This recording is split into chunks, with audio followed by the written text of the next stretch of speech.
Sometimes we have empty rows in our data and manually deleting them takes too much time. So how can we do it faster?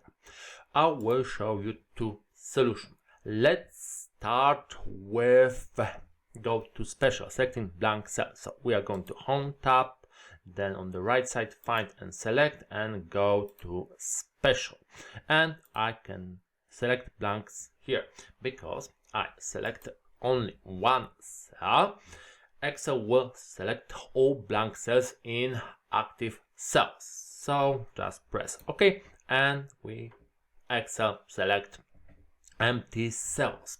And if you don't have empty cells in your data, you can now go to Home tab and delete whole rows or columns. We want to delete rows, but because we have empty cells in rows with data, we will also delete those rows.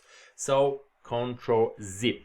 We cannot use exactly this method. We have to create a bit of modification. So now we are selecting only those columns. We can even select one column where we are sure there isn't any empty cells in the wrong places, the places we need.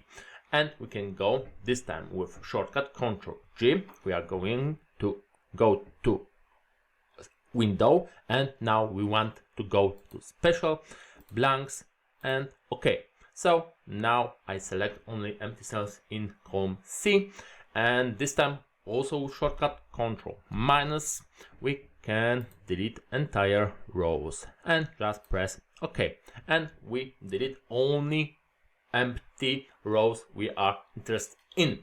Ctrl Z. Sometimes we can also use formula to count blanks. So let's count blank in cells in this row, and just like that we have here in this first row 0 blanks. And now Ctrl C, Ctrl End, and Ctrl Shift up arrow, Ctrl V.